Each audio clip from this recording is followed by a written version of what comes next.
एक आंटी को मुझसे प्यार हो गया और वो कही थी मुझसे शादी करो। अच्छा, बात क्या हुई, ये मैं कोई मजाक नहीं कर रही। बात क्या हुई, जैसे वो मुझसे काउंसलिंग सेशन वगैरह बाहर की थी, ठीक है। तो अब बाहर तो ये तन्हाई बहुत है, मतलब लोग काफ़ी डिप्रेस हैं, स्ट्रेस में होते हैं, जस्ट काम काम काम। और ठीक है, वहाँ पर अच्छा लाइफस्टाइल है, अच्छी गाड़ियाँ हैं, सब कुछ अच्छा अच्छा वेल एंड गुड है। अच्छा, वो मुझसे ज़ाहिर है मेरी वीडियोस फॉर यू वगैरह पे भी जाती है, पूरी दुनिया से लोग देखते हैं। तो इसी तरह सोशल मीडिया से उसने देख लिया, सोशल मीडिया तो पूरी दुनिया में चलता है, और अगर ट्रेंडिंग पे वीडियो जाए तो भी पूरी दुनिया देखती है, ठीक है, जो अक्सर मेरी वीडियोस जाती रहती हैं ट्रेंडिंग पे। तो अब उसने क्या किया कि मुझसे सेशन वगैरह लेती थी, बातचीत करती थी, अपना मसला बताती थी, वहाँ पर वो काफ़ी अकेली थी। अच्छा, बातचीत करते करते वो अपने बारे में बताती थी, अपने एक्स हस्बैंड के बारे में बताती थी, अपने बच्चों के बारे में बताती थी, जो कि मतलब सब कुछ कुछ अच्छा भी था उसमें, कुछ सुनने में वो भी था, मतलब एक होता है ना, अफसोस करना पड़ता है। तो इस वजह से वो मतलब अकेली थी, डिप्रेस थी, ठीक है।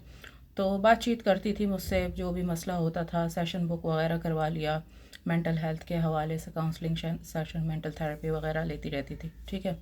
फिर मुझसे कहने लगी कि अगर मैं पाकिस्तान आऊँ तो क्या आप मुझसे मिलेंगी, मतलब सामने बैठ के गपशप वगैरह ना।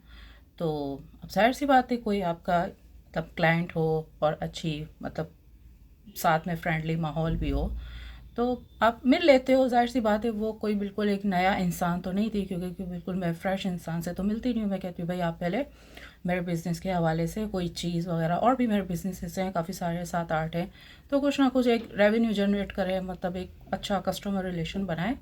तो चलो सामने बैठ के बातचीत करना समझ भी आता है, कॉफ़ी चाय कॉफ़ी पी ली। अच्छा खैर, उसने मुझे ये कहा कि जब मैं पाकिस्तान आऊँगी तो क्या आप मुझसे मिलेंगी। तो मैंने कहा हाँ, मतलब क्यों नहीं, ज़ाहिर सी बात है, एक एक लंबे अरसे से मुझसे सेशन ले रही थी और मैं उसके बारे में जानती थी, मतलब she is good good lady. तो फिर इसके बाद जब वो सामने आई, उसने मुझसे बातचीत की, उसने कहा oh my God you are so beautiful, ये वो। फिर सामने बैठ के, अच्छा कभी कभार मुझे जो है लंच पे इनवाइट कर देती, ठीक है, कभी कभार डिनर पे।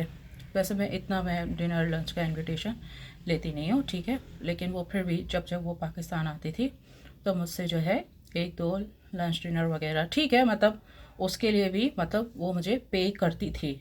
मैं ये नहीं कह रही कि नहीं पे करती थी, बट वो ऐसी नहीं थी। एक होता है ना, पाकिस्तानी लोग तो होते हैं ना बिल्कुल ही, कि ना सेशन के फ़ीस देनी है ना किसी चीज़ की, बस मुफ्त आ जाओ, ये कर लो वो कर लो, एक मतलब एक ज़्यादातर जो पाकिस्तानी जो लोग होते हैं ना, ज़्यादातर की बात कर रही हूँ, सबकी बात नहीं कर रही, स्पेशली मैं मर्दों की बात कर रही हूँ, सबकी नहीं कर रही। मैं फिर से ये बात कह रही हूँ क्योंकि कमेंट्स में फिर आप लोग जज्बाती हो जाते हैं। तो उनको ना मतलब क्या है, फ़ीसें वीसें नहीं देनी, पूरा बिज़नेस जो है, बिज़नेस के हवाले से जो भी चीज़ें हैं सब कुछ फ्री में दे दो, फ्री फ्री फ्री। अच्छा, बाहर के लोग जो है ना इस तरीके से नहीं होते, जो मैंने एक चीज़ नोटिस की, क्योंकि मैं तो पूरी दुनिया से काम कर रही हूँ, तो बाहर के लोग ये नहीं होते कि अच्छा ठीक है फ्री में दे दो, ये कर लो वो कर लो ना, मतलब वो बहुत प्रोफेशनल होते हैं।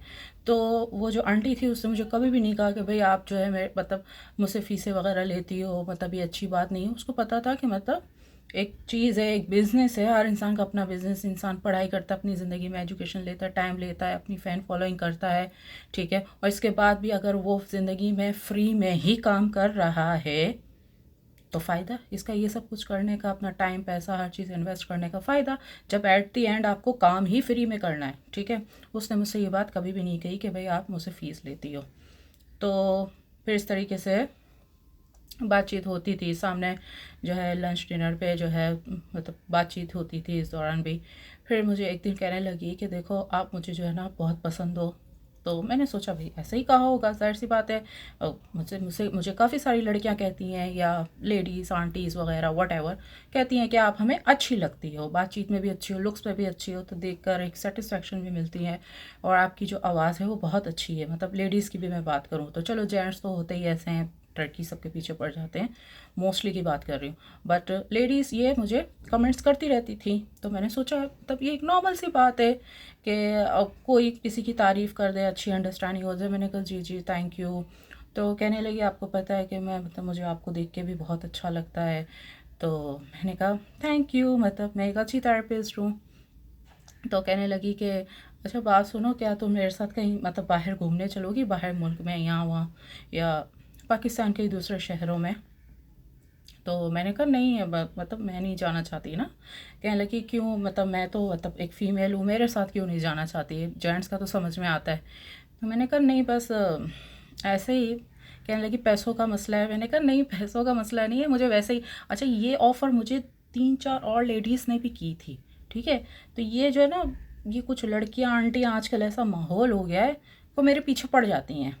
अभी से नहीं पड़ रही, पिछले पिछले ये वाली नहीं, इससे पहले भी मुझे काफ़ी सारी लेडीज़ लड़कियां मेरे पीछे पड़ी है। तकरीबन 10-12 सालों से मेरे साथ ये सीन हो रहा है, ठीक है। तो खैर ये जो आंटी थी, तो इसने मुझे बोला कि मैं ऐसा कहीं घूमने फिरने चलो, यहाँ चलो। मैंने कहा नहीं। कहने लगी पैसों का भी मसला नहीं है, मुझे तुम्हारे साथ मतलब तुम्हारी फ़ीस वगैरह जो बनती है वो मैं पे करूँगी, बट तुम मेरे साथ चलो घूमने के लिए ना, मुझे तुम्हारे साथ अच्छा लगता है, तुम्हें देख कर, तुम्हें सुन के ना। मैंने मना कर दिया। अच्छा तो फिर मुझे कहने लगी अच्छा बात सुनो, तो क्या तुम मुझसे शादी करोगी। मैंने कहा क्या शादी। मैंने कहा आप तो फीमेल है ना, आपने तो मुझे ये बताया था। कहने लगी हाँ हाँ मैं फ़ीमेल हूँ। कहने लगी कि हम जो है ना बाहर जाके, अच्छा मतलब वो ये भी नहीं कि वो नॉन मुस्लिम थी, और मैं ये भी नहीं कह रही कि मुसलमान ख़राब होते हैं, लेकिन इंसान जिस माहौल में रहता है ना, तो उस माहौल में रह रह के फिर वो ऐसा बन जाता है जिस माहौल में रहता है। तो वो वहाँ पर एक बहुत लंबे अरसे से थी, छोटी सी थी तब से वहाँ चली गई थी, और वो अपनी ज़िंदगी में बहुत अकेली थी। तो वहाँ के जो लोग होते हैं ना, वो अंडरस्टैंडिंग को बड़ा मानते हैं। जैसे पाकिस्तान इंडिया के लोग तो ये देखते हैं ना, ओ पैसा है इसके पास तो चलो बात करो, पैसा नहीं है तो बात नहीं करो, खूबसूरती है तो बात करो, ये नहीं है तो बात नहीं। मतलब यहाँ के लोग जो है ना बड़े कैलकुलेटेड होते हैं, देसी लोग जो होते हैं।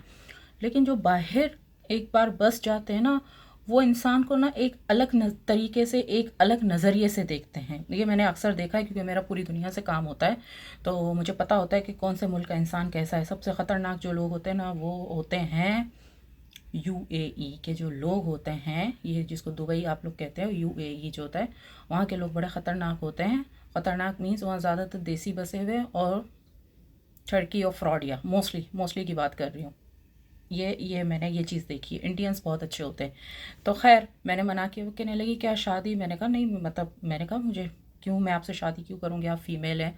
तो कहने लगी देखो तुम मुझे बहुत अच्छी लगती हो, मैं अपनी ज़िंदगी में बहुत अकेली हूँ, और तुम एक अच्छी पार्टनर हो, मैं तुम्हें काफ़ी अरसे से जानती हो, बहुत तुम फेयर हो। ये मतलब फेयर मीन्स के गोरा वाला फेयर नहीं, मतलब बहुत फेयर हो, बहुत साफ़ हो, साफ़ दिल की हो। मतलब इंग्लिश को क्लियर करना पड़ता है ना, पाकिस्तानी है ना, तो कुछ और ही समझ लेंगे कि ओ फेयर मतलब गोरी गोरी गोरी। तो फेयर मीन्स उसने कहा कि भाई तुम बहुत अच्छी हो, दिल की साफ़ हो। मैंने कहा नहीं भाई। कहने लगी हम ना बाहर जाके शादी करेंगे ना, तो तुम मेरे साथ बाहर चलो ना, मैं तुम्हें बहुत लाइक करती हूँ, और जो भी मेरे बिजनेसेस वगैरह है उसमें भी मैं तुम्हें मतलब शेयर वगैरह, पार्टनर वगैरह, ये सब कुछ बनाऊंगी। प्लीज़ तुम मेरे साथ बाहर चलो, मेरी तुम ऐसा अंडरस्टैंडिंग हो गई है, मुझे इतना अच्छा लगता है, इतना अच्छा लगता है तुमसे बातचीत करके। कहने लगी कि मेरी ज़िंदगी में बहुत कम लोगों से अंडरस्टैंडिंग होती है। तो मैंने कहा आप किसी लड़के से, या किसी जो भी अपनी एज के आदमी से, या चलो छोटे से लड़के से, उससे करो ना। कहने लगी, मैंने कहा या तो हमारे ग्रुप में आ जाओ, ज़ाहिर सी बात है हमारा ग्रुप भी है। तो कहने लगी नहीं नहीं नहीं, ग्रुप नहीं, बस अभी ग्रुप नहीं ना, बस तुम मुझे मिल गई हो। मैंने इतनी मुश्किल से मैंने जान छुड़ाई। मैंने फिल वक्त तो मैंने अच्छा अच्छा कहा, क्योंकि मैं सामने बैठी हुई थी, लेकिन फिर मैंने उसके बाद बोला कि उफ, मतलब जान छूटी कैसे कैसे। अच्छा इससे पहले भी मेरे पीछे इस तरह 2-3-4 लेडीज़ पड़ चुकी हैं। मैंने बहुत मुश्किल से जो है ना पीछा छुड़ाया, क्योंकि पता नहीं लेडीज़ को क्या है, मुझे देख के जैसे लड़कों का तो समझ में आता है, लड़कों से मैं इसलिए इतना मिलती जुलती भी नहीं हूँ, क्योंकि ये जो है ना मतलब बहुत तंग करते हैं। लड़के लोग तो चलो पीछे पड़े तो समझ भी आता है, अपोजिट जेंडर है तो चलो शादी वादी का भी सीन समझ में आता है, भले हमें करनी है या नहीं करनी वो अलग बात है, बट एक शादी की ख्वाहिश एक अपोजिट जेंडर में होना मतलब इट्स नॉर्मल। तो बड़ी मुश्किल से मैंने इस तरह की लेडीज़ से मैं जान छुड़ाती हूँ। तो मुझे बहुत डर लगता है, क्योंकि अच्छा अब तो ये हो गया, अगर कोई लेडीज़ मुझे बोले ना कि तुम मुझे बहुत अच्छी लगती हो, देख के सुकून मिलता है, तो मैं उसी वक्त जो है ना वहाँ से गायब होना शुरू हो जाती हूँ। मैं समझ जाती हूँ कि अब ये बोलेगी या तो मेरे साथ रहो रहो या शादी करो। अगर पाकिस्तानी होती है तो कहती है मेरे साथ रहो या मुझे अपने साथ रख लो, अगर कोई बाहर की होती है तो कहती है चलो हम शादी करते हैं। तो मुझे बहुत डर लगता है। तो खैर ये एक बहुत सच्ची मुच्ची कहानी है, मैं मजाक नहीं कर रही। और अगर आपको मेरी वीडियो अच्छी लगी है तो लाइक एंड शेयर कीजिए, और मेरा व्हाट्सएप चैनल ब्लू टिक वाला सारा गफ़ार के नाम से है, वो फॉलो कर लीजिए। वहाँ सारे मेरे बिज़नेस के हवाले से पैकेजेस वगैरह है, और ईमेल पे आके मुझे कांटेक्ट कर लीजिए। आपके दिल की धड़कन सारा गफ़ार।